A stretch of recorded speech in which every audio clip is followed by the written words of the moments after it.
Hello everyone, आज फिर से स्वागत है आपका अपने यूट्यूब चैनल एब्रोथ एजुकेशन पे। तो अपन लोग क्या पढ़ रहे थे सर? क्लास 9 का चैप्टर 4 क्या स्ट्रक्चर ऑफ एटम स्टार्ट कर दिए थे ना। हाँ सर, तो पहला लेक्चर हम लोग देख चुके थे, पहला वीडियो आ चुका है आप लोग का। अब बात है सेकंड लेक्चर का, सेकंड वीडियो का इसका। ठीक है, तो पहला लेक्चर का अच्छे से आप लोग वीडियो का नोट्स रेडी कर लिए हैं, अच्छे से रिवाइज कर लिए ना। तो आज अपन लोग अब सेकंड लेक्चर इसका स्टार्ट करेंगे, सेकंड वीडियो। ठीक है, तो आज भी हम एक्सपेक्ट कर रहे हैं आप लोग से अपने नोट्स कॉपी सब लेकर के बैठ गए होंगे, बैठ गए ना। तो चले स्टार्ट करें आज का लेक्चर। ध्यान से समझिएगा आज जो बताने वाले हैं, आज बहुत कुछ इस लेक्चर में आने वाला आप लोग का। ठीक है, तो चलिए स्टार्ट करते हैं आज का लेक्चर। तो आज यहां सबसे पहले हम लोग क्या देखने वाले हैं सर? कुछ रूल्स देखने वाले हैं। क्या देखने वाले हैं? रूल। क्या चीज फाइंड करने का सर? तो सब एटॉमिक पार्टिकल्स जो है ना अपने, कौन सा सर? सब एटॉमिक पार्टिकल्स, उसको कैसे निकाला जाता है, उसके रूल्स। तो सब एटॉमिक पार्टिकल्स अपने कौन कौन से थे सर? इलेक्ट्रॉन, प्रोटॉन और न्यूट्रॉन। ये सबको निकालने का तरीका आज हम लोग देखने वाले। तो कुछ रूल है, एक एक करके समझते हैं हम लोग वो रूल क्या है। ठीक है ना, अब ध्यान से समझिएगा वो रूल क्या है। पहला रूल आपको हम बता रहे हैं कि जैसे कि हम लोग कोई एलिमेंट फाइंड किए, ठीक है, कोई एलिमेंट फाइंड किए, नेचर से फाइंड किए हम लोग। ठीक है, तो सर अब क्या है कि जो उसका एटॉमिक नंबर होगा, क्या उसका जो एटॉमिक नंबर होगा उतना ही प्रोटॉन नंबर होगा। समझ आया? मतलब प्रोटॉन उतना ही प्रोटॉन उसके एटम में पाया जाएगा। समझ में आया पहला बात सर? क्या जितना एटॉमिक नंबर होगा उतना ही प्रोटॉन उसके अंदर, उस एलिमेंट के एटम के अंदर पाया जाएगा। पहला बात समझ में आ गया। दूसरा बात, अगर बात करें इलेक्ट्रॉन्स का, सर इलेक्ट्रॉन्स कितने होंगे? तो अगर एटम अपना न्यूट्रल है, मतलब उसके ऊपर कोई चार्ज नहीं है, क्या न्यूट्रल है, तो जितना एटॉमिक नंबर या जितना प्रोटॉन नंबर आप बोले ना, दोनों सेम बोले ना, उतना ही इलेक्ट्रॉन्स नंबर भी पाया जाता है।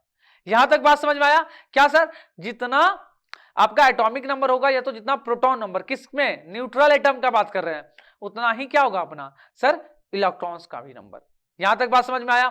उसके बाद बच गया सर क्या? एक न्यूट्रॉन नंबर निकालना कि सर किसी चीज में न्यूट्रॉन कैसे फाइंड किया जाता है।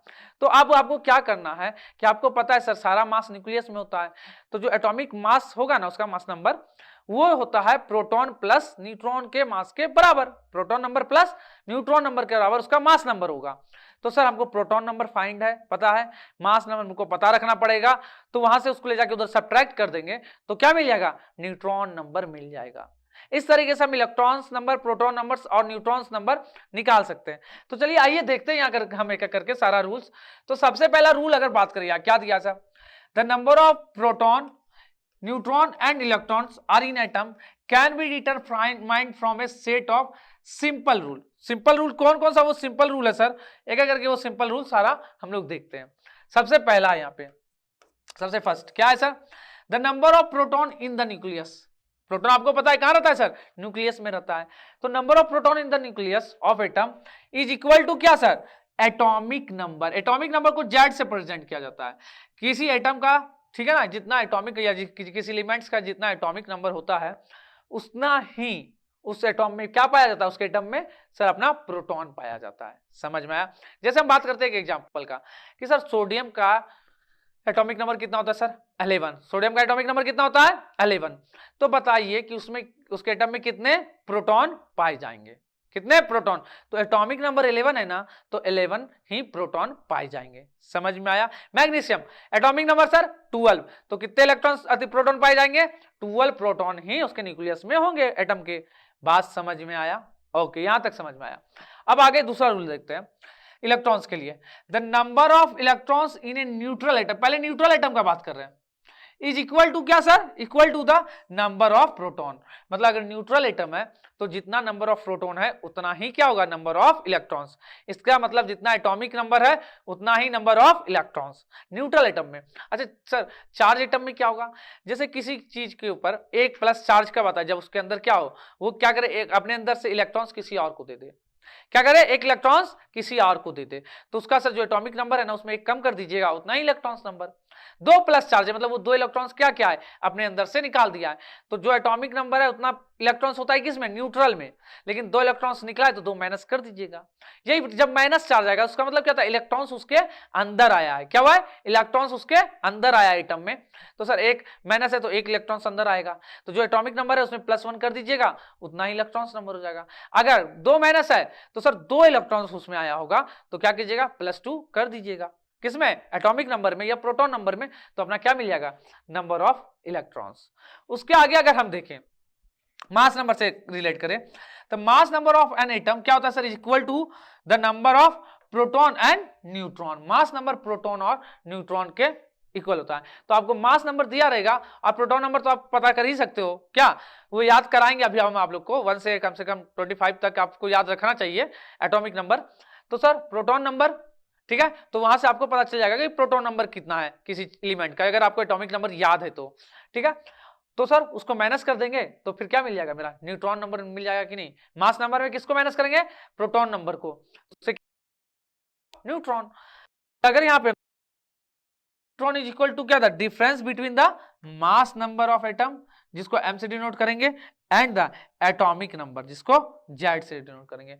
तो मास नंबर माइनस क्या, एटॉमिक नंबर ये बोलिए या प्रोटॉन नंबर बोलिए, ठीक है, तो उसी का डिफरेंस क्या होता है सर, नंबर ऑफ न्यूट्रॉन। तो ये रूल याद रहेगा आपको। आइए जैसे हम आपको एक एग्जांपल कराते हैं इसके ऊपर, आइए तो देखते जाएंगे एग्जांपल।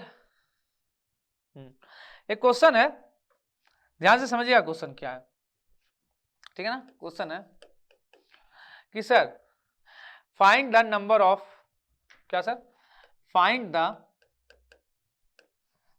द नंबर ऑफ क्या, electron, proton and neutron number in किसमें, कोई भी एक एग्जांपल ले लीजिए, aluminium atom, in aluminium atom, ठीक है। तो ये सब चीज हमको फाइंड करना है, समझ में आ गया।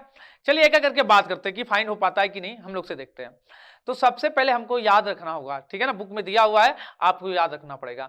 क्या सर, एल्युमिनियम जो होता है ना उसका एटॉमिक नंबर होता है, एल्युमिनियम का एटॉमिक नंबर होता है, एटॉमिक नंबर ये होता है 13। कितना होता है सर, 13। और अगर इसका मास नंबर का बात करें तो ये कितना होता है सर, 27। ये दो चीज याद रहेगा आपको, एटॉमिक नंबर 13 जिसको जेड से डिनोट करते हैं, मतलब जेड मेरा कितना दिया है सर 13, और एम कितना दिया है सर अपना 27। ठीक है, यहां तक आपको कोई दिक्कत नहीं, ठीक है। इसके आगे अगर बात करें, सर एटॉमिक नंबर दे दिया, मास नंबर, तो हम आपको बताए थे कि सर इस पे कोई चार्ज प्लस प्लस दिख रहा है क्या, नहीं दिख रहा है, प्लस प्लस कुछ दिख रहा है क्या, नहीं, न्यूट्रल है ना।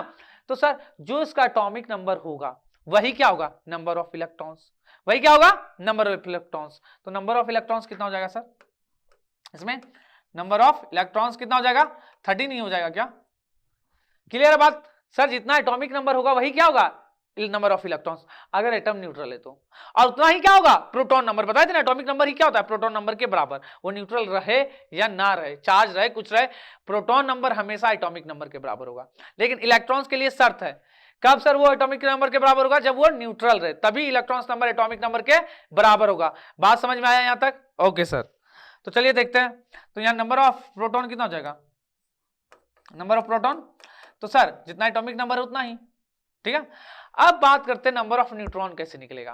तो हम क्या बताए थे अभी sir, proton number plus neutron number किसके बराबर होता है सर, मास नंबर के बराबर होता है क्या, ये फॉर्मूला याद रखिएगा sir, proton number plus neutron number किसके इक्वल होता है, मास नंबर के इक्वल।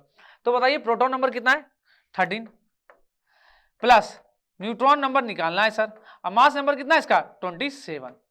तो 13 हो जाके माइनस हो जाएगा क्या, तो 27 माइनस 13 कितना हो जाएगा सर 14। तो समझ में आया कि सर न्यूट्रॉन कितने होंगे उसमें, 14 न्यूट्रॉन पाया जाता है। ठीक है, यहां तक बात समझ में आया किस तरीके से निकालेगा करके। हाँ, तो चले इसका एक और क्वेश्चन ले लेके हम लोग, एक और क्वेश्चन ले लेते हैं, देखते हैं कि सर वो क्वेश्चन हम लोग से बनता है कि नहीं। चलिए इसको इरेज करते हैं और देखते हैं एक और क्वेश्चन। ठीक है, एक और क्वेश्चन क्या है, फाइंड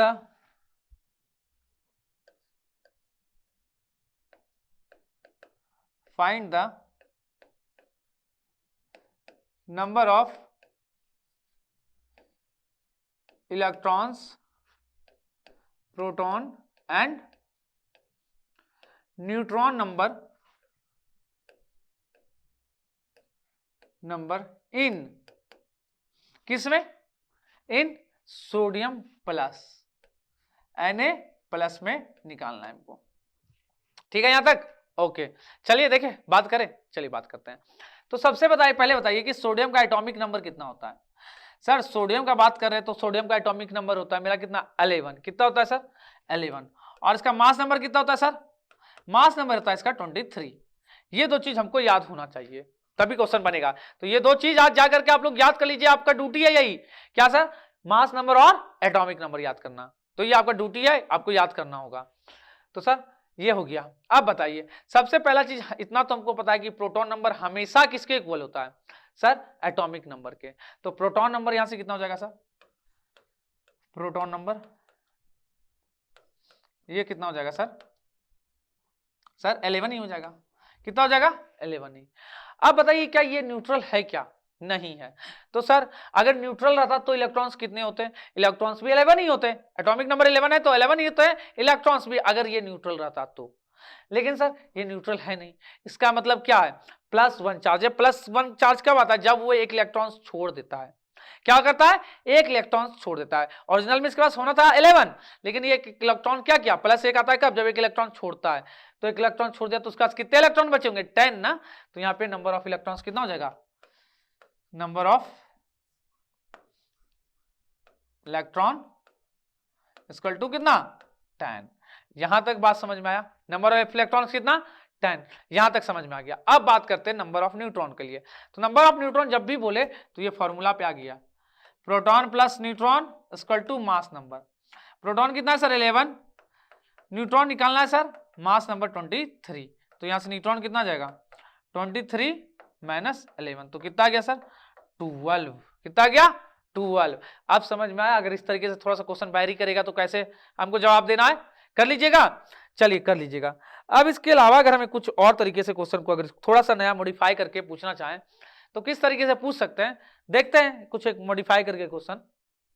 क्या सर, इसको भी इरेज कर लेते हैं। हाँ, जैसे हमको इस बार पूछ लेगा कि एलिमेंट्स का नाम पूछ लेगा। क्या पूछ लेगा, एलिमेंट्स का नाम, ठीक है ना, कि बताइए कौन सा एलिमेंट्स है, ऐसा कुछ पूछ लेगा। तो किस तरीके से क्वेश्चन पूछ सकता है, ठीक है, ध्यान से समझिएगा। जैसे आपको बोल देगा कि सर कोई भी एक एटम है, कोई भी एक एटम है, जैसे एलिमेंट मान लीजिए X है, इसके ऊपर -2 चार्ज है। कितना चार्ज है, -2। अगर हम बात करें अभी इसके पास इलेक्ट्रॉन्स कितने हैं, इसके पास इलेक्ट्रॉन्स, इस आयन के पास इलेक्ट्रॉन्स कितने हैं, तो वो बोल देगा कि सर इसके पास जो इलेक्ट्रॉन्स है ना, ये है मान लीजिए 11। कितने इलेक्ट्रॉन्स है, 11 इलेक्ट्रॉन्स, ठीक है, इतना इलेक्ट्रॉन्स है। ठीक है यहां तक बात। अब बताइए आपके पास, ठीक है सर, ध्यान से समझिएगा, 11 इलेक्ट्रॉन्स है तो 2 माइनस लिखने का मतलब क्या हुआ कि सर 2 इलेक्ट्रॉन्स इसके पास और क्या हुआ होगा, आ गया होगा ना, आ गया होगा ना। इसका मतलब अगर ये न्यूट्रल रहता तो उसके पास इलेक्ट्रॉन्स कितने होते हैं, 9 इलेक्ट्रॉन्स होते। क्या, कितने इलेक्ट्रॉन्स होते सर, 9 इलेक्ट्रॉन्स होते हैं। इसका मतलब इसके पास प्रोटॉन भी कितने होते हैं, 9। इसका मतलब इसका एटॉमिक नंबर कितना होता सर, 9। यही होता क्या, और 9 किसका एटॉमिक नंबर होता है, जल्दी बताइए सर। 9 फ्लोरीन का होता है। किसका होता है सर, फ्लोरीन का। फ्लोरीन का एटॉमिक नंबर होता है 9। समझ में आया बात, आया। तो सर इस तरीके से हम लोग क्या कर सकते हैं, निकाल सकते हैं। अगर इस तरीके से कोई क्वेश्चन पूछ दिया, क्या इसका नाम बताइए, ये आयंस जो बना है जिसका, उस स्पेसीज का नाम बताइए, उस एलिमेंट का नाम बताइए, तो क्या होगा सर, वो फ्लोरीन होगा। यहां तक बात क्लियर है, ठीक है। चले अब हम आगे, चलिए चलते हैं, इरेज कर देते इसको। तो कहां थे हम लोग सर, ये हम लोग देख चुके थे, ये हम लोग देख चुके थे ना, क्लीन कर लेते हैं। ये हम लोग देख चुके थे। तो इसके बाद कुछ आपको डिफरेंस देखना है प्रोटॉन और इलेक्ट्रॉन्स के बीच। क्या देखना है सर हमको, कुछ डिफरेंस देखना है हमको, किसके बीच, प्रोटॉन और इलेक्ट्रॉन्स के बीच। तो एक एक करके सारे डिफरेंस को हम देखेंगे। सबसे पहला एग्जाम में पूछ सकता है डिफरेंस, प्रोटॉन कैसा होता है सर, पॉजिटिवली चार्ज, जबकि इलेक्ट्रॉन्स कैसा होता है सर, निगेटिवली चार्ज। इलेक्ट्रॉन पे कैसा चार्ज होता है, निगेटिव, और प्रोटॉन पे पॉजिटिव। वैल्यू कितना होता है सर, तो इसका वैल्यू होता है 1.6 इंटू 10 के पावर माइनस 19 कूलम। एक इलेक्ट्रॉन पे इतना ही चार्ज होता है। और प्रोटॉन के पास बात करें तो इतना ही होता है, लेकिन वो प्लस में होता है, माइनस 19 कूलम। समझ में आया? यहां तक कोई दिक्कत नहीं। अब आगे सर, प्रोटॉन क्या होता है? सिग्निफिकेंटली हैवियर होता है। और इलेक्ट्रॉन्स क्या होता है? सर उससे हल्का ही होगा ना, तो सर लाइट वेट होगा। कैसा होगा सर इलेक्ट्रॉन्स का? अगर दोनों में कंपैरिजन करें तो इलेक्ट्रॉन्स प्रोटॉन से क्या होता है? हल्का होता है। मास नंबर कितना होता है वो हम आपको पहले नोट डाउन करवा चुके हैं। उसके बाद अगर बात करें सर दोनों में बड़ा कौन होगा, तो प्रोटॉन बड़ा होता है। किसके कंपैरिजन में सर? इलेक्ट्रॉन्स के कंपैरिजन में। मतलब इलेक्ट्रॉन्स क्या होगा? प्रोटॉन से छोटा होगा। बात आया समझ में? ओके। अब आगे बात करें सर, प्रोटॉन कहां रहता है सर? ये न्यूक्लियस में रहता है, ठीक है। और सर और कहीं जाता आता नहीं है, कहीं जाता नहीं है प्रोटॉन, किसी दूसरे एटम में ट्रांसफर होकर नहीं जा सकता ये, ठीक है। लेकिन अगर इलेक्ट्रॉन्स का बात करें, किसका? इलेक्ट्रॉन्स का, तो सर ये न्यूक्लियस में नहीं पाया जाता है, बाहर में पाया जाता है, उसके न्यूक्लियस के बाहर चारों तरफ पाया जाता है। तो सर ये क्या हो सकता है? ये एक जगह से दूसरे एटम में जा सकता है, एक एटम से दूसरे एटम में इलेक्ट्रॉन्स जा सकता है, जबकि प्रोटॉन नहीं जा सकता है। और एक डिफरेंस क्या सर? प्रोटॉन न्यूक्लियस में पाया जाता है, जबकि इलेक्ट्रॉन न्यूक्लियस के बाहर पाया जाता है, ठीक है। उसके अलावा ठीक है, प्रोटॉन कहां सर? न्यूक्लियस क्लाउड में पाया जाता है, इलेक्ट्रॉन्स प्रेजेंट इन सेल। बाहर में कहां पर? सेल जो होता है ना, एक सेल, उसी के ऊपर न्यूक्लियस के बाहर इलेक्ट्रॉन्स पाए जाते हैं, ठीक है। यहां तक दोनों में डिफरेंस क्लियर हुआ? एग्जाम में अगर एमसीक्यू वगैरह में लिखने के लिए पूछे 2-3 मार्क्स, 2 मार्क्स में, तो आप इस तरीके से कुछ डिफरेंस बता सकते हैं दोनों का, ठीक है सर। ओके, चले आगे। चलिए तभी आप इसके आगे देखते हैं अपन लोग, ठीक है। ठीक है सर। अब क्या है सर? एटॉमिक बम क्या होता है? ध्यान से समझिएगा, एटॉमिक बम क्या होता है। तो चलिए सर इसको देखते हैं, क्या एटॉमिक बम क्या है। Sir in a nuclear explosion the atom nucleus, मतलब जो सेंटर है atom nucleus, is split, neutrons are released and hit other nuclei, setting off a chain reaction, the result is a big release of energy in a blast of heat, light and radiation. अब बात समझिएगा sir, ये atomic bomb क्या होता है। कोई atom है, ठीक है, ये सेंटेंस आप देख लीजिए कि क्या लिखा है, अब हम समझा दे रहे हैं आपको क्या होता है। सर कोई एटम है, ठीक है ना, अपना एटम के में क्या है सर? आपको पता है सर न्यूक्लियस होता है, ठीक है। उसमें कौन रहता है? न्यूट्रॉन रहता है। कौन रहता है? न्यूट्रॉन रहता है ना। तो सर जब क्या होगा, उसका न्यूट्रॉन क्या हो सर? रिलीज होने लगे। क्या होने लगे? स्प्लिट करे, न्यूक्लियस अपना टूटने लगे, और न्यूक्लियर वहां से न्यूट्रॉन क्या होने लगे? रिलीज होने लगे। जब न्यूट्रॉन रिलीज होना शुरू हो जाता है ना, तो पता है आपको क्या होता है? ये सारा चीज होता है सर। क्या होता है? एनर्जी ब्लास्ट होता है ऑफ हीट का, ठीक है, लाइट एंड रेडिएशन के फॉर्म में। एनर्जी का ब्लास्ट होता है किस किस फॉर्म में सर? हीट, लाइट एंड क्या? रेडिएशन। इसीलिए आपको दिखता है कि उस तरीके से बम फूटा हुआ ऐसा लगता है ना। तो यही सर है अपना एटॉमिक बम। क्लियर हुआ एटॉमिक बम क्या होता है? हाँ, क्या होता है सर? क्या सर? कोई एटम का जो भी अपना न्यूक्लियस वो स्प्लिट होता है, तो वहां से क्या होता है? न्यूट्रॉन निकलता है, अपना रिलीज होता है। तो जब वो न्यूट्रॉन रिलीज होता है ना, तो एनर्जी ब्लास्ट करता है। क्या एनर्जी ब्लास्ट होता है? किस किस फॉर्म में sir? Heat, light and radiation के फॉर्म में। तो यही सर क्या था सर अपना। और जब एक अर्थी से निकलता है ना, तो बहुत सारा वहां पे है ना एटम सर, हर जगह पे क्या होता है? बहुत सारे एटम रहता है। तो हर एटम से वो चीज क्या होता है? न्यूट्रॉन अपना रिलीज होना, हर एटम के न्यूक्लियस से सर रिलीज होना शुरू हो जाता है। आपको पता है कोई भी एक छोटा सा भी एलिमेंट ले लेंगे तो इसी के अंदर क्या होगा? बहुत सारे एटम होंगे। तो अब हर एटम के अंदर से न्यूट्रॉन जब रिलीज होना शुरू होगा, तो सोच लीजिए कितना एनर्जी निकलेगा और कितना लाइट, ये सब निकलेगा। समझ में आया? इस तरीके से अपना क्या होता है सर? एटॉमिक बम फूटता है, ठीक है। ओके, समझ में आया यहां तक? चलिए सर अब इसके आगे बात करिए। चलिए इसके आगे ये थोड़ा सा था एटॉमिक बम क्या होता है। अब सर यहां के बाद जो हम लोग पढ़ने वाले हैं, अब मॉडल ऑफ एटम पढ़ने वाले हैं। क्या पढ़ने वाले हैं? Model of atom. तो क्या था ये? क्या है सर कि अब सब कोई एटम के बारे में बताने लग गए, अलग अलग साइंटिस्ट, ठीक है ना, कि सर क्या एटम अपना कैसा दिखता है, क्या होता है, ठीक है ना, उसमें इलेक्ट्रॉन्स कहाँ रहते हैं, ठीक है। ये सब चीज के बारे में हम लोग उसके मॉडल को देखेंगे, तभी ना एटम कैसा दिखता है समझेंगे तभी ना। तो हर एक साइंटिस्ट जो जो आए क्या क्या उसके बारे में बताएं, ठीक है, उसका मॉडल कैसा प्रेजेंट किए वो, ठीक है, उसका क्या ड्रॉबैक हुआ जो उसको फॉलो नहीं कर पाए, ये सब चीज अब हम लोग यहाँ पे देखेंगे। समझ में आया? तो चलिए एक एक करके हम लोग देखना शुरू करते हैं सारी चीजों को। चलिए देखते हैं अब हम लोग मॉडल ऑफ एटम को। तब सबसे पहले थॉमसन आया था। कौन आया था सर? थॉमसन। तो थॉमसन मॉडल को सबसे पहले देखते हैं। तो थॉमसन क्या बताया था सर? ध्यान से समझिएगा वो एटम के बारे में क्या बताया था, ठीक है ना।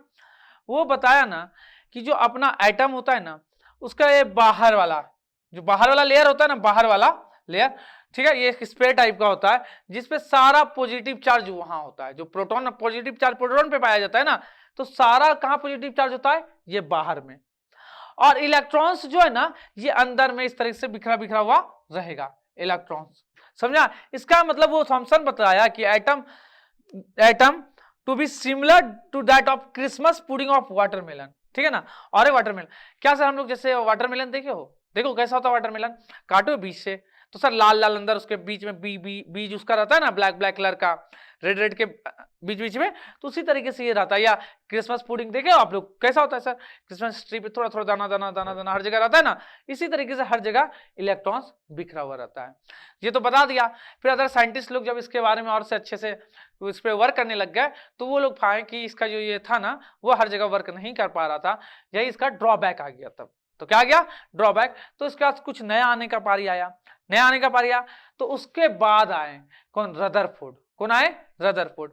तो रदरफोर्ड इन न्यूक्लियस के बारे में बताए थे, समझ में आया क्या किए थे, न्यूक्लियस के बारे में बताए थे कि न्यूक्लियस में पॉजिटिव चार्ज रहता है, मतलब प्रोटॉन्स रहता है, समझे। तो गोल्ड फॉइल एक्सपेरिमेंट किए थे, वो क्या किए थे, गोल्ड फॉइल एक्सपेरिमेंट, ठीक है ना। और क्या किए थे सर, हीलियम प्लस प्लस से बम्बार्डिंग कराए थे। किससे बम्बार्डिंग कराए थे, हीलियम प्लस प्लस से। किस पे सर, क्या किए समझिए आप, वो क्या किए सर, क्या किए, एक गोल्ड फॉइल ले लिए, ठीक है, एक गोल्ड का फॉइल ले लिए, ठीक है ना। और उसके बाद क्या किए ना कि सर हीलियम से इस पे अथी कराया, अपना बम्बार्डिंग कराए, किससे, हीलियम से, हीलियम प्लस प्लस से, हीलियम प्लस प्लस से क्या कराएं सर, बम्बार्डिंग कराएं, ठीक है। तो सर ये पहले होता कैसे, आप ध्यान से देखिए, इस तरीके से बहुत सारा गोल्ड का ये एटम आपको दिख रहा है, एटम दिख रहा है, दिख रहा है ना, इस तरीके से बहुत सारा था गोल्ड फाइल में, इसी तरीके से रहेगा ना। तो जब बम्बार्डिंग कराए ना, तो मैक्सिमम देखिए कि पास कर जा रहा था, क्या हो रहा था, पास कर जा रहा था। सिर्फ रिटर्न जानते हैं कब हो रहा था, जब ये इसके न्यूक्लियस के सामने आ रहा था ना, तो ये रिटर्न हो जा रहा था, ऐसे क्या हो जा रहा था, रिटर्न। जैसे न्यूक्लियस के सामने आता था ना, तभी रिटर्न होता था, नहीं तो पास कर जा रहा था वो।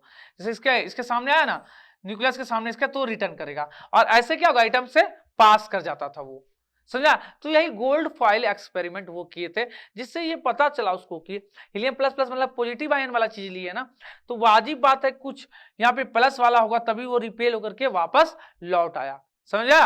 फोर्स ऑफ रिपल्सन लगा होगा, तभी ये क्या हुआ, वापस रिटर्न बैक हो गया, उससे नहीं गुजरा, समझा। इसका मतलब उसको पता चला, मतलब बीच में कुछ ना कुछ तो है। तो वो कैसा चार्ज है, पॉजिटिव चार्ज, जिससे वहां से पता चला कि वहां पे प्रोटॉन शायद होगा, ठीक है ना। तो इस तरीके से न्यूक्लियस के बारे में पता कौन किया सर, न्यूक्लियस के बारे में अपना कौन पता किए सर, रदरफोर्ड पता किए इस तरीके से। तो चलिए देखते हैं रदरफोर्ड क्या बताए, ठीक है ना। रदरफोर्ड देखते हैं कि अब सर क्या बताए, ठीक है। तो रदरफोर्ड बताए ना कि पॉजिटिव चार्ज कहाँ होता है, यहाँ होता है। कैसे पता किया करे वो सर, वही अपना गोल्ड फॉइल एक्सपेरिमेंट से। और इलेक्ट्रॉन्स जो होता है ना, वो बाहर होता है कहीं सेल में, और वहां पे क्या करता है ये सर, घूमते रहता है सेल के ऊपर, क्या करते रहता है, वो एक ऑर्बिट होता है जिसके ऊपर ये घूमते रहता है, वही बताया। An atom consist of positively charge centre in the atom called, जिसको हम लोग क्या कहते हैं, न्यूक्लियस बोलते हैं। The mass of atom is contribute mainly by the nucleus. और सारा मास कहां पे होता है एटम का, न्यूक्लियस पे होता है। आपको भी पता है सर, मैक्सिमम मास क्या होता है सर, न्यूक्लियस पे होता है। उसका the size of nucleus very small as compare to the atom. Atom के कंपैरिजन में सर न्यूक्लियस का साइज क्या होता है, बहुत छोटा। ये भी कौन बताएं सर, वही बताएं, ठीक है ना। 1840 जब हम लोग फेंकते थे ना वो, तो उसमें से एक रिटर्न आ रहा था गोल्ड फॉइल एक्सपेरिमेंट में, हीलियम प्लस प्लस को फेंक रहे थे ना, तो एक वापस आ रहा था 1840 में शायद। उसके बाद the revolution around the well defined orbits. तो जो इलेक्ट्रॉन रिवॉल्व करते हैं ना सर, वेल डिफाइंड ऑर्बिट में रिवॉल्व करते हैं।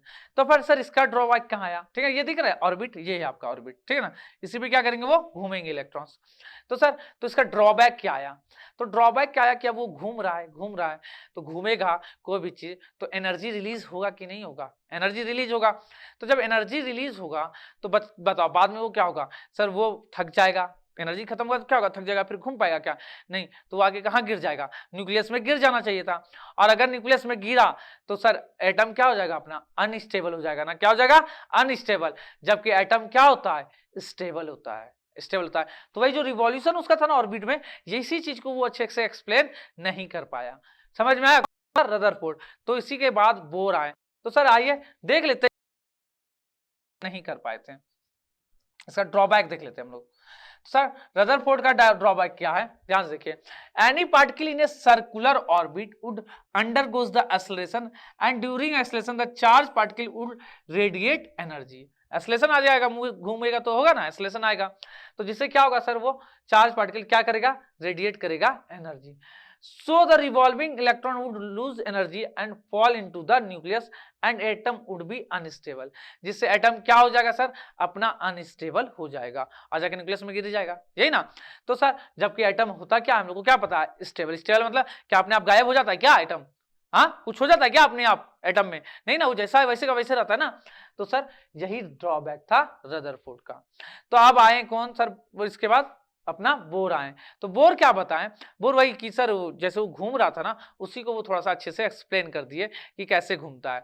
तो बताए क्या बताए ना, कि जो अपना ऑर्बिट है ना, ऑर्बिट, तो जो सबसे छोटा ऑर्बिट, ऑर्बिट भी अलग अलग टाइप के होंगे, बहुत सारे ऑर्बिट होंगे जिसमें अलग अलग नंबर्स ऑफ इलेक्ट्रॉन्स पाए जाते हैं। तो जो सबसे छोटा ऑर्बिट होगा ना, उसका एनर्जी जो है ना सबसे कम होगा, और जो बड़ा ऑर्बिट होगा वो उसका एनर्जी सबसे ज्यादा होगा। तो क्या होता है ना सर, कि जब इलेक्ट्रॉन्स एक जगह से दूसरे ऑर्बिट में जब जंप मारता है तभी एनर्जी रिलीज होता है। ये कौन बताया, बोर बताया। ध्यान से समझिए क्या बोल रहे हैं। क्या सर, इलेक्ट्रॉन्स कहाँ घूमते हैं, ऑर्बिट पे। तो सर ये क्या कि अगर कोई छोटा ऑर्बिट है तो उसका एनर्जी कम होगा उस ऑर्बिट का, अब बड़ा का क्या सर, ज्यादा होगा। तो सर एनर्जी रेडिएट तभी होता है जब वो एक ऑर्बिट से दूसरे ऑर्बिट में क्या करता है, जंप करता है। यही बताएं अपने बोर साहब। तो आइए देख लेते हैं बोर के बारे में। तो सर बोर मॉडल क्या बोल रहा है, बोर सारे पॉइंट से उसके एग्री थे, किसके सर, सारे पॉइंट से एग्री थे अपना रदरफोर्ड के, ठीक है ना।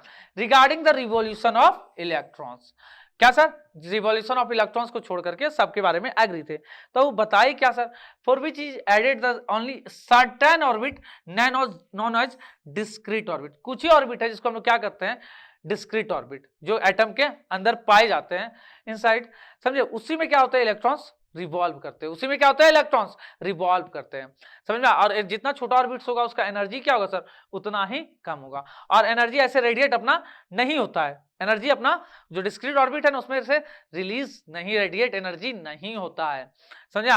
तो सर वो क्या जाके गिरेगा क्या न्यूक्लियस में, नहीं गिर पाएगा, तब वो जैसा स्टेबल है वैसा ही रहेगा। तो सर कब एनर्जी रिलीज होता है, जब इलेक्ट्रॉन्स एक ऑर्बिट से दूसरे ऑर्बिट में जंप करेगा। देख रहे हैं ऑर्बिट है ना, इसमें भी इलेक्ट्रॉन्स होते हैं, इसमें भी इलेक्ट्रॉन्स होते हैं, जब ये लोग इस पे जंप करें या ये इस पे जंप करें, ऐसा कुछ प्रॉब्लम आए तभी जाकर के क्या होगा, अपना एनर्जी रिलीज होगा। समझ में आया बात, यही कौन बताए, अपने बोर भाई साहब, ठीक है सर, यहां तक क्लियर है सर। चलिए आइए अब इसके बाद देखते हैं, अगर अपन लोग क्या देखते हैं। जैसे आप यहाँ देख रहे हैं रदरफोर्ड बोर मॉडल्स, दोनों का नाम मिला करके दिया गया है, ठीक है, क्योंकि उसी के ऊपर काम किए हैं। तो देखिए क्या हो रहा है यहाँ पे, ये सर क्या अपना न्यूक्लियस है, जहाँ पॉजिटिव चार्ज पाया जाता है, प्रोटॉन और न्यूट्रॉन यही पाए जाते हैं, ठीक है। अब ये पहला ऑर्बिट है अपना, ये क्या है सर, पहला ऑर्बिट है, जिसको n इक्वल टू 1 से डिनोट किया जाता है। किससे डिनोट किया जाता है, n इक्वल टू 1 से। अब इसके बाद अगर बात करें, ये अपना दूसरा ऑर्बिट हो गया, क्या हो गया सर, ये अपना दूसरा ऑर्बिट हो गया, इसको हम लोग n इक्वल टू 2 से डिनोट करेंगे, ठीक है। अगर हम मान ले ये इसको मान लेते 1, इसको मान लेते 1, तो इसको 2 मान लेंगे और इसको क्या मान लेंगे 3, ठीक है। और ये अपना छोटा सा जो है ना, ये है मेरा न्यूक्लियस, जहां पॉजिटिव चार्ज पाया जाता है। तो सर इलेक्ट्रॉन्स कहाँ रहते हैं, इलेक्ट्रॉन्स इस पे ऑर्बिट पे रहते हैं, ये ऑर्बिट है ना, इस पे इलेक्ट्रॉन्स रहेगा, यहाँ रहेगा इलेक्ट्रॉन्स, समझ। जैसे यहाँ आपको दिखा रहा है, यहाँ इलेक्ट्रॉन्स है और कहाँ इलेक्ट्रॉन्स है, यहाँ दिख रहा है क्या। तो क्या होता है, जब बाहर वाला अपना ऑर्बिट से इलेक्ट्रॉन्स अंदर वाले में आता है, कहां से सर, बाहर वाले ऑर्बिट से इलेक्ट्रॉन्स कहाँ आ रहा है, अंदर आ रहा है, तो एनर्जी क्या हो रहा है, रिलीज हो रहा है। देख रहे हैं आप यहाँ पे एनर्जी क्या हो रहा है, बाहर रिलीज हो रहा है, रेडिएट हो रहा है, समझा, तभी जाकर के एनर्जी रेडिएट होगा। तो यहां तक बात समझ में आया आप लोग को, ठीक है सर। तो अब सर अब बात है कि सर इसमें कितने इलेक्ट्रॉन्स एक ऑर्बिट में रह सकते हैं। तो एक बात और हम आपको बता देना चाहते हैं कि जैसे ये पहला सेल है ना, इसको K से भी डिनोट किया जाता है, सेकंड सेल को L से भी डिनोट किया जाता है, और थर्ड सेल को M, उसका फोर्थ सेल को N, इस तरीके से डिनोट हम लोग करते हैं एवरी सेल को, ठीक है, ये डिनोट करते हैं इस तरीके से। आपको K सेल बोल दिया मतलब कौन सा सेल, पहला सेल या पहला ऑर्बिट, के L बोल दिया तो दूसरा, M बोल दिया तो तीसरा, इस तरीके से आप बोल सकते हैं, ठीक है ना। और सर अब बात है कि सर ये कितने इलेक्ट्रॉन्स किसी अपने सेल में रहेंगे, तो उसका फॉर्मूला है, उसका फॉर्मूला है number of electrons in orbit. क्या फॉर्मूला है सर, इन ऑर्बिट, इसका फॉर्मूला है 2n स्क्वायर। क्या फॉर्मूला है, 2n स्क्वायर। जैसे अगर हम पहला ऑर्बिट का बात करें तो n की जगह कितना पुट करेंगे सर 1, n 1 है ना, तो सर n की जगह अगर हम फर्स्ट ऑर्बिट के लिए बात करें, फर्स्ट ऑर्बिट तो सर n की जगह कितना पुट करेंगे 1, तो 1 का स्क्वायर हो जाएगा ना, तो 2 1 का स्क्वायर 2 हो जाएगा क्या, तो पहले ऑर्बिट में कितने इलेक्ट्रॉन्स पाए जाएंगे 2 इलेक्ट्रॉन्स। अब चलिए सर इसके बाद अगर हम सेकंड ऑर्बिट का बात करें, किसका सर, यहां देख लेते हैं सेकंड ऑर्बिट का। तो सर सेकंड ऑर्बिट का क्या फॉर्मूला है सर, फॉर्मूला तो एक ही है 2n square number of electron निकालने के लिए। सेकंड ऑर्बिट के लिए n की जगह कितना पुट करेंगे 2, कितना हो जाएगा सर 2 2 जा 4 2 जा 8। थर्ड ऑर्बिट के लिए n की जगह 3 पुट करेंगे, 9 2 जा 18। इस तरीके से किस ऑर्बिट में कितने इलेक्ट्रॉन्स रह सकते हैं ये निकाल सकते हैं हम लोग। और एक चीज एक स्पेशल याद रखिएगा, जो आउटर मोस्ट ऑर्बिट होगा ना, जो कौन आउटर मोस्ट सबसे लास्ट वाला ऑर्बिट, उसमें 8 इलेक्ट्रॉन से ज्यादा नहीं रहते हैं। ये चीज भी आपको ध्यान में रखनी होगी कि आउटर मोस्ट ऑर्बिट जो सबसे बाहरी ऑर्बिट होंगे उसमें 8 इलेक्ट्रॉन से ज्यादा नहीं रह सकते हैं। ठीक है सर, हाँ यहां तक समझ में आ गया। ओके, तो चलिए आगे देखते हैं हम लोग, यहां तक देख लिया आप लोग। हाँ चलिए सर इसके आगे अगर देखिए बात करें, हाँ तो ये क्या है सर, तो डिस्ट्रीब्यूशन ऑफ इलेक्ट्रॉन, ये डिस्ट्रीब्यूशन है, distribution of electrons in different shells, different shell, ठीक है ना, डिफरेंट सेल है ये, डिफरेंट सेल। सर किस तरीके से इलेक्ट्रॉन डिस्ट्रीब्यूट रहता है किस किस सेल में, सेल तो आप देख लिए ना, वही गोल गोल जो था ना न्यूक्लियस के चारों तरफ वही सेल थे ऑर्बिट, उसमें कितने इलेक्ट्रॉन्स रहते हैं वो देखना है। ठीक है, तो उसके लिए सर बोर और बोरी बताया है, कुछ सजेस्ट किया है, ठीक है ना, कैसे रहेगा। तो उसके लिए कुछ रूल है, जिसमें पहला रूल हम देखेंगे। पहला रूल क्या है सर, तो किसी भी सेल में जो इलेक्ट्रॉन्स रहेंगे उसका फॉर्मूला क्या है सर 2n स्क्वायर। किसी भी सर सेल में नंबर ऑफ इलेक्ट्रॉन्स कितने रहेंगे उसका फॉर्मूला है 2n स्क्वायर, जहां n क्या बताता है सर नंबर ऑफ सेल्स, मतलब पहला सेल है कि दूसरा सेल है कि तीसरा सेल है। तो n इक्वल टू 1 2 3 इस तरीके से हम n की जगह पुट करेंगे और निकालते जाएंगे उस सेल में कितने इलेक्ट्रॉन्स हैं। ठीक है ना, पहला सेल में n के लिए 1 पुट करेंगे, पता कर लेंगे पहले सेल में कितना इलेक्ट्रॉन्स, दूसरे सेल के n की जगह पे 2 पुट करेंगे तो पता चल जाएगा कितने इलेक्ट्रॉन्स। ये बात समझ में आया आप लोग को, ठीक है सर, ओके। उसके बाद यहां निकाल के दिखा दिया, पहले सेल को क्या कहते हैं k, दूसरे वाले को l, तीसरे वाले को m, चौथे वाले को n। 2n स्क्वायर में पहले 1 पुट किए, 2 पुट किए, 3 फिर 4, तो कितना आया 2 इलेक्ट्रॉन्स, 8 18 और 32 इलेक्ट्रॉन्स। इस तरीके से अलग अलग सेल में अलग इलेक्ट्रॉन्स आए। अब है sir the maximum number of electron can fill the outermost shell, outermost में कितना हो सकते हैं सर मैक्सिमम 8 इलेक्ट्रॉन्स हो सकते हैं। कितने इलेक्ट्रॉन्स 8 इलेक्ट्रॉन्स, और electron can not be filled in a shell unless inner shell are filled. एक और बात ये तो समझ आया कि बाहरी वाले में सर जो सबसे लास्ट वाला होगा उसमें 8 इलेक्ट्रॉन से ज्यादा उस सेल में नहीं रह सकते हैं। और ये लास्ट वाला इंपॉर्टेंट चीज है कि पहले अंदर वाला घर भरेगा तभी बाहर वाला घर भरेगा, ये नहीं कि पहले बाहर वाला आपको भरना शुरू कर देंगे अंदर फुल नहीं हुआ है। तो ये चीज समझ में आया, तो पहले हम लोग किसको भरेंगे अंदर वाले को फिर बाहर वाले को, क्लियर है, ओके। चलिए इसको हम एक एग्जांपल लेकर के देखते हैं कि एटॉमिक स्ट्रक्चर कैसे रेडी किया जाता है। ठीक है, आइए तो देखते हैं इसके ऊपर कि सर कैसे रेडी किया जाता है। तो जैसे देखिए हमको दे दिया कोई एक एलिमेंट, आपको भी मान लीजिए जैसे आपने पहले ऑक्सीजन ही मान लीजिए, ऑक्सीजन का एटॉमिक नंबर कितना होता है सर, सर इसका एटॉमिक नंबर होता है अपना 8, कितना होता है सर 8 होता है। तो इसमें बताइए आप कि सर कितने इलेक्ट्रॉन्स होंगे, तो सर न्यूट्रल है, तो सर एटॉमिक नंबर कितना है 8, तो नंबर ऑफ इलेक्ट्रॉन्स भी कितना हो गया, ऑफ इलेक्ट्रॉन्स भी 8 हो गया। यहां तक बात समझ में आया, नंबर ऑफ इलेक्ट्रॉन्स भी कितने हैं सर 8 हैं, ठीक है ना। ठीक है, अब इसका एटॉमिक स्ट्रक्चर कैसे बनाएंगे, ठीक है ना। तो सर पहले ये न्यूक्लियस है अपना, न्यूक्लियस में अपना प्रोटॉन्स होंगे, कितने प्रोटॉन्स होंगे सर 8 ही प्रोटॉन होंगे क्योंकि एटॉमिक नंबर 8 है, तो ठीक है सर। और न्यूट्रॉन भी इसी में होंगे, न्यूट्रॉन भी इसी में होंगे ना, चलिए ठीक है। अब ये पहला सेल बनाए हम लोग, ठीक है, मेरे पास टोटल 8 इलेक्ट्रॉन्स है, देखिएगा कैसे पुट करेंगे। ये पहला सेल है, पहले सेल में कितने इलेक्ट्रॉन्स रह सकते हैं सर, तो हमको फॉर्मूला पता है 2n स्क्वायर, क्या सर 2n स्क्वायर, यही पता है ना। तो सर 2n की जगह कितना पुट करेंगे, पहला सेल है तो n की जगह 1 पुट करेंगे, तो सर 1 का स्क्वायर कितना हो गया 2 ही आ गया क्या। इसका मतलब हुआ कि सर पहला सेल में आप कितने इलेक्ट्रॉन्स पुट कर दो, 2 इलेक्ट्रॉन्स पुट कर दो। दूसरा कलर ले लें इलेक्ट्रॉन्स के लिए, ये लीजिए, एक इलेक्ट्रॉन से ये हो गया, एक ये हो गया, 2 इलेक्ट्रॉन्स पुट कर दिए हम लोग। अब बात करते हैं सर कि अब तो मेरे लिए अभी भी कितने इलेक्ट्रॉन्स बच गया 6 इलेक्ट्रॉन्स, कितने 6। तो चलिए सर हम दूसरा सेल बना रहे हैं। अब दूसरा सेल, एक घर भर गया तो अब दूसरा घर में रखना पड़ेगा नहीं कि नहीं आदमी, आप लोग देखते होंगे ना कभी ये कभी क्या होता होगा, घर पे कुछ वैसा ओकेजन होता होगा तो बहुत सारे गेस्ट आ जाते होंगे, तो एक घर में भर जाता होगा, फिर कहीं बाहर दूसरी जगह रखते हैं कि नहीं उन लोगों को, ठीक है सर, दूसरे घर में, तो उस तरीके से हमको दूसरे घर में अब रखना है। तो सर दूसरा सेल है, दूसरे सेल में कितने इलेक्ट्रॉन्स रहेंगे, फॉर्मूला वही है, एन की जगह 2 पुट करेंगे, तो सर दूसरे घर में 8 लोग रह सकते हैं। कितने लोग रह सकते हैं, 8। लेकिन मेरे पास टोटल 8 इलेक्ट्रॉन्स था, 2 इलेक्ट्रॉन्स चले गए, अब कितने इलेक्ट्रॉन्स बचे मेरे पास, बस 6। और रह सकते हैं कितने लोग, 8 लोग। 8 लोग रह सकते हैं तो 6 लोग को तो हम रख ही सकते हैं ना, तो सर 6 लोग को आप पुट कर दो घर में। लो 1 2 3 4 5 6 लोग अपना आ गए कि नहीं आ गए, यहाँ पे सेकंड सेल में 6 लोग आए, तो इस तरीके से हम लोग पुट करते हैं इलेक्ट्रॉन्स को। समझ में, यही अपना एटॉमिक स्ट्रक्चर, ठीक है सर। अच्छा सर, ये चीज समझ में आ गया। और जो एक रूल था, क्या बताए थे कि पहले अंदर वाले को भरना है तब बाहर वाले को। देखिए पहले अंदर वाले को भरे, फिर कहां भरे, बाहर वाले को। उसके अलावा सर लास्ट वाले सेल में 8 इलेक्ट्रॉन से ज्यादा नहीं होना चाहिए, तो लास्ट वाला अपना कौन है, ये तो पहला, ये दूसरा, यही लास्ट है ना अपना, तो इसमें 8 से ज्यादा है क्या, नहीं है ना। समझ में आया, ओके सर, यार समझ में आ गया। चलिए एक और देखते हैं सर, एक और चलिए देखते हैं। अब एक और एग्जांपल लेते हैं, इसको क्लीन कर देते हैं हम आपको देते हैं क्या सर, मैग्नीशियम का एटॉमिक स्ट्रक्चर बताइए, किसका, मैग्नीशियम का, ठीक है। तो मैग्नीशियम सर, इसका एटॉमिक नंबर कितना होता है सर, Z इक्वल टू कितना सर, 12 होता है क्या, हाँ 12 सर लिख दिए। इसका मतलब इससे नंबर ऑफ इलेक्ट्रॉन्स कितने होंगे सर, इलेक्ट्रॉन्स भी होंगे 12, यही ना सर। मेरे पास टोटल कितने इलेक्ट्रॉन्स है, 12, और एक एक करके हम लोग सेल में पुट करेंगे। तो सबसे पहले हम लोग न्यूक्लियस बना लिए एक छोटा सा, अब पहला ऑर्बिट बनाए, और अभी जस्ट हम निकाले थे कि पहले ऑर्बिट में कितने लोग रह सकते हैं, कितने लोग रह सकते हैं, अभी जस्ट निकाले थे ना आप, कितने आए थे, 2 लोग आए थे क्या, 2n स्क्वायर में n की जगह 1 पुट किए थे, तो 1 का स्क्वायर इंटू 2 ही आया था। तो सर पहले ऑर्बिट में कितने लोग रह सकते हैं, 2 इलेक्ट्रॉन्स, 2 इलेक्ट्रॉन्स रख दिए। अब कितने इलेक्ट्रॉन्स बच गए मेरे पास सर, 10 इलेक्ट्रॉन्स अभी भी बचे हुए हैं।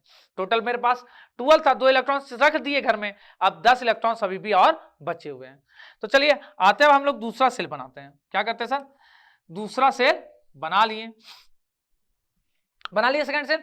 सर अब सेकंड वाले में कितने लोग रह सकते हैं, तो फिर से 2n स्क्वायर फॉर्मूला लगाएंगे, n की जगह कितना पुट करेंगे, 2n स्क्वायर में n की जगह कितना पुट करेंगे सर, 2, क्या दूसरे सेल में कितने लोग रह सकते हैं ये निकालना है। तो कितना है 8, तो सर मेरे पास टोटल 10 बचा हुआ था ना, तो 8 लोग को तो इसमें रख ही सकते हैं ना, क्योंकि 8 लोग रह सकता है इसमें, 8 लोग को रख दिए, ठीक है। ये वाला पेन से लिख दे रहे, 1 2 3 4 5 6 7 8 लोग रह गए, ठीक है सर, हाँ 8 लोग रह गए।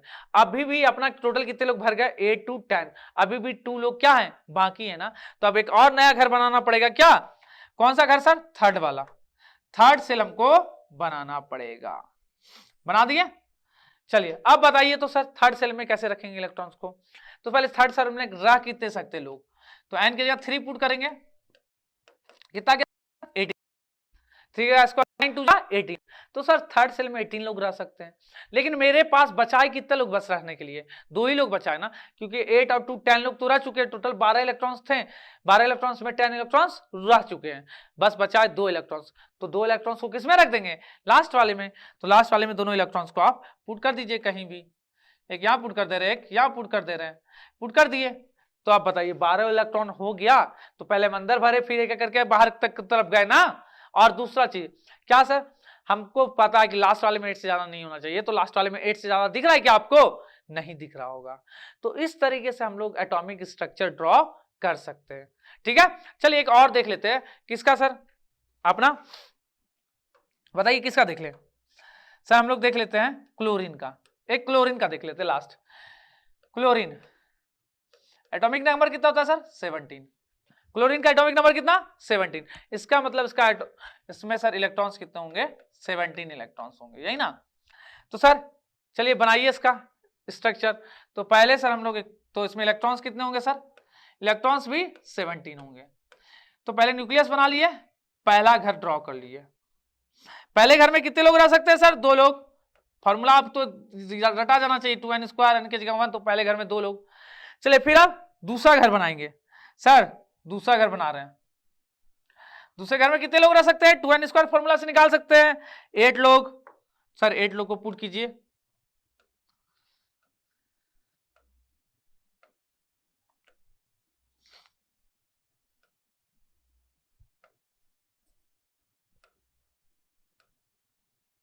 दिख रहा है क्या आप लोग को? 8 लोग रख दिए, ठीक है सर। तो अभी तक अपना 8 to 10 लोग रह चुके हैं, रह चुके हैं ना। अब चलिए एक और बनाते हैं, क्या है कि सर अभी भी मेरे पास 7 लोग बाकी है ना, क्योंकि 8 to 10 ही लोग गया ना, अभी भी 7 लोग बाकी है। चलिए एक और बनाना पड़ेगा हमको। हाँ 7 लोग बाकी है, तो बताइए तो सर लास्ट और थर्ड सेल में कितने रह सकते हैं? 18, 2n स्क्वायर, यानी कि जगह 3 पुट करेंगे 18 लोग रह सकते हैं। लेकिन अपने पास कितने लोग हैं? 7 ही लोग हैं ना, तो 7 को क्या कीजिए आप पुट कर दीजिए। 1 2 3 4 5 6 7, 7 ही लोग बचा था ना, तो 7 लोग को हम क्या किए? पुट कर दिए, ठीक है ना। तो अब बताइए अब अपना टोटल कितना हो गया? 17 इलेक्ट्रॉन्स आ गए कि नहीं आ गए? इसका मतलब सर लास्ट वाले में क्या हुआ मेरा? नहीं गया ना, क्या नहीं गया ना अपना सर? क्या 8 से ज्यादा लास्ट सेल में बोले थे ना, 8 से ज्यादा नहीं होना चाहिए। तो इस तरीके से हम लोग ड्रॉ कर सकते हैं एटॉमिक स्ट्रक्चर। बात क्लियर है यहां तक? ओके चलिए अब आगे चलते हैं। हाँ आगे चलते हैं, यहां तक हो गया था सर अपना लोगों का, ठीक है ना। तो आगे अगर कुछ और देख ले हम लोग, ठीक है, ठीक है सर। कैसे हम अलग अलग क्या होता है ना, एक चीज और बताना भूल गया कि जो सबसे अंदर वाला सेल होता है उसका एनर्जी क्या होगा? सबसे कम। उससे बाहर जैसे जैसे हम लोग बढ़ते जाएंगे तो उसका एनर्जी लेवल क्या होता जाएगा? बढ़ता जाएगा धीरे धीरे। सबसे अंदर वाला का एनर्जी सबसे कम होता है, और जैसे जैसे हम लोग बढ़ते जाएंगे उसका एनर्जी क्या होता जाएगा? बढ़ते जाएगा, ठीक है। अगले उससे जो पहला सेल का एनर्जी सबसे कम, सेकंड वाले सेल का उससे ज्यादा एनर्जी, थर्ड वाले सेल का उससे ज्यादा एनर्जी, इस तरीके से एनर्जी लेवल बढ़ते जाता है। तो क्या लिखा है? The number of electron present in the shell is given by कौन सा फॉर्मूला? 2n square. ये फॉर्मूला हम लोग देख चुके हैं अभी, ठीक है।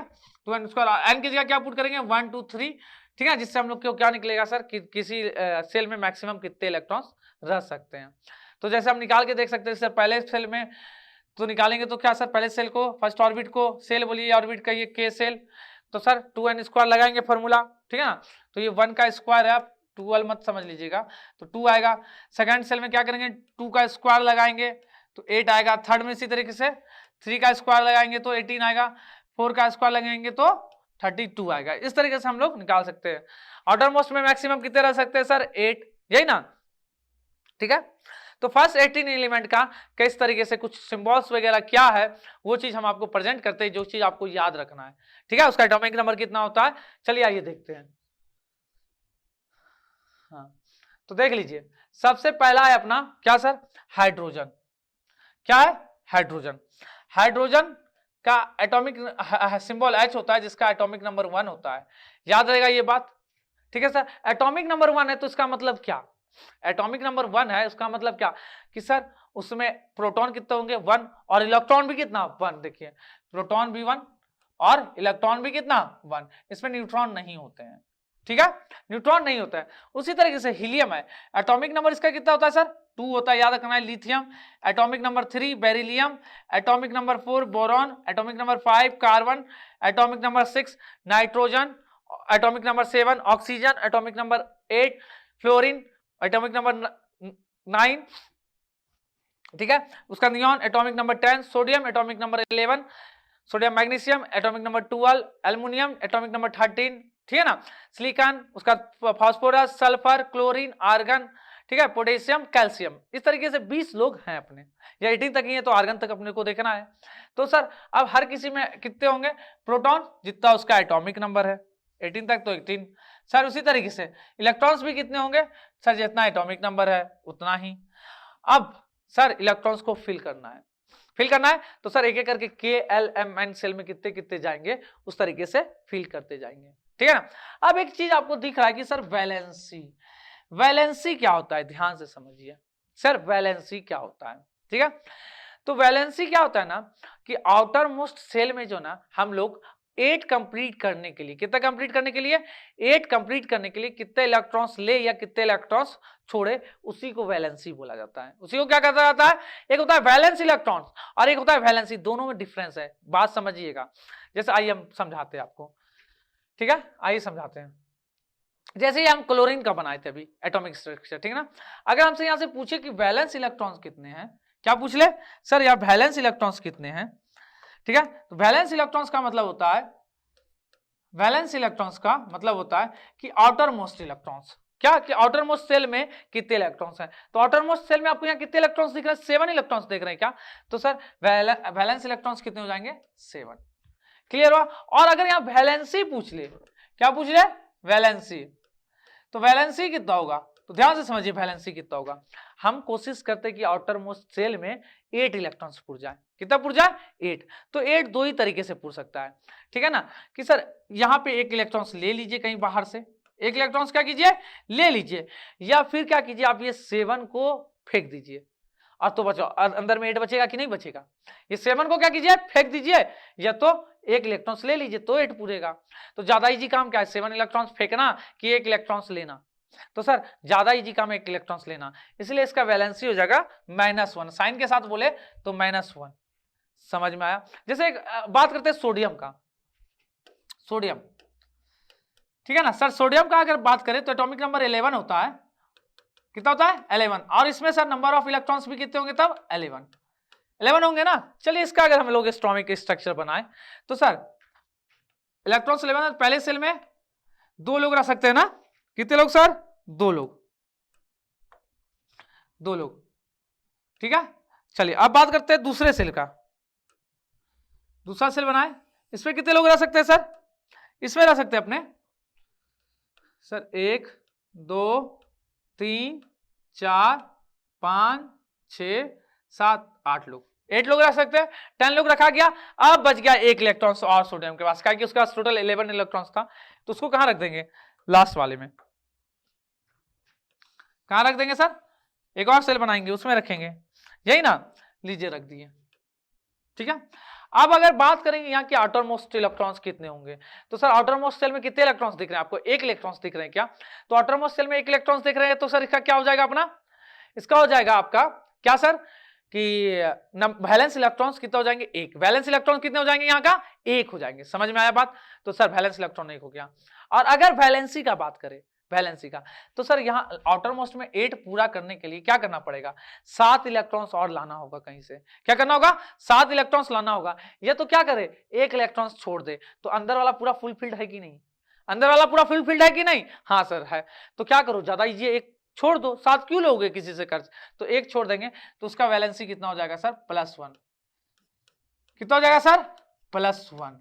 इस तरीके से हम लोग वैलेंसी निकालते हैं। आउटर मोस्ट सेल में जो इलेक्ट्रॉन्स है ना, हाँ उसको देखेंगे और 8 कंप्लीट करने का कोशिश करेंगे, तो 8 कंप्लीट करने के लिए कितने इलेक्ट्रॉन्स लेना पड़ेगा या कितना देना पड़ेगा, ये देखना पड़ता है हमको। तो आइए जैसे यहां से हम समझे एक करके बात को, हाँ जैसे यहाँ पे हम बात को समझें, तो देखिए तो इसके आउटर मोस्ट सेल यही के ही है सर, आउटर मोस्ट इसका एक ही सेल ही है, इसमें के वही आउटर मोस्ट, तो सर 1 इलेक्ट्रॉन है, तो वैलेंसी कितना हो गया इसका, 1 ही हो गया।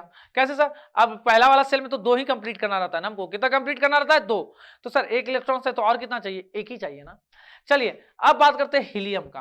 हीलियम क्या होता है सर, उसका एटॉमिक नंबर 2 होता है, इलेक्ट्रॉन्स कितने हैं उसके पास 2, तो सर अब पहले वाले में 2 रह सकते हैं और 2 पूरा पूरा फुल हो गया है, तो अब हमको बाहर से कुछ इलेक्ट्रॉन ना चाहिए ना हमको रिलीज करेंगे, क्योंकि हम पूरा फुल है भाई, तो सर पूरा फुल है तो उसका वैलेंसी कितना हो जाएगा 0, क्योंकि वो ना लेगा ना देगा, क्योंकि वो पहले से ऑलरेडी फुल है।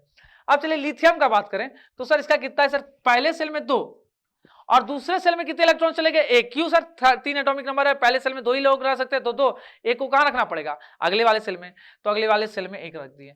अब बताइए सर उसमें हम सेकंड वाले में हमको क्या कंप्लीट करना है, 8 इलेक्ट्रॉन्स, तो 1 इलेक्ट्रॉन्स 8, लेकिन याद रखिएगा पहले वाले सेल में सिर्फ 2 इलेक्ट्रॉन्स कंप्लीट करना रहता है, लेकिन दूसरा तीसरा उसका जितने भी होंगे ना सेल उसमें 8 कंप्लीट करना पड़ता है।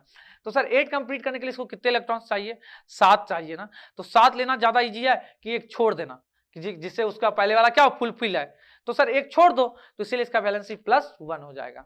समझा। जैसे ये बात करते हैं, जैसे ये सर 283, ठीक है, 13 एल्युमिनियम का है क्या, एल्युमिनियम का, ठीक है, 13 इलेक्ट्रॉन है, दिख रहा है ना, 2 8 10 3 13 इलेक्ट्रॉन्स है, तो एल्युमिनियम है 13 जिसका एटॉमिक नंबर है।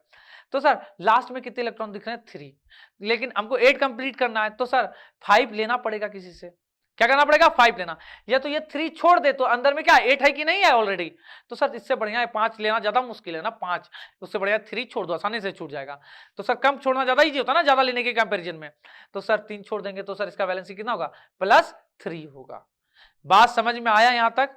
तो सर यही क्या था अपना, सर अपना 18 एलिमेंट्स, जिसके atomic number, number of proton, neutron, electrons और किस किस सेल में कितने इलेक्ट्रॉन्स होते हैं और उसका वैलेंसी एक करके। बात समझ में आया आप लोगों को यहां तक? ठीक है, ओके सर। तो यहां तक आप लोग को सब कुछ समझ में आया? सब कुछ समझ में आया? तो अब इस वीडियो को और लंबा नहीं करेंगे हम लोग, ये इतना लंबा काफी है क्या? ठीक है सर, तो सेकंड पार्ट यहीं तक रहने देते हैं। आप लोग अगर इसको अच्छे से देखे होंगे तो आपको पूरा चीज समझ में आ गया। तो सर आगे अब और क्या क्या बचा हुआ है, तो आपको पता है कि हम पहले ही लेक्चर में बता चुके हैं कि हम क्या क्या पढ़ाने वाले हैं। तो आपको पता है कि आगे क्या क्या पता है सर, आइसोबार, आइसोटॉप्स, ये सब क्या है, एटॉमिक स्ट्रक्चर भी बताना और अच्छे तरीके से पूरे 18 का वो सब चीज सब कुछ दिखाना आपको अभी बाकी है। वैलेंसी को और डिटेल में बताना थोड़ा सा बाकी है, ठीक है ना। तो सर आज के लिए ये लेक्चर इतना ही रहने देते हैं। हम एक्सपेक्ट करें कि आप लोगों को पूरे तरीके से क्लास समझ में आया होगा, ठीक है। तो अब जाइए आप लोग आराम से मस्त होकर के आराम कीजिए, ये लेक्चर इतना काफी है आप लोग के लिए। Okay, bye bye, good night, take care.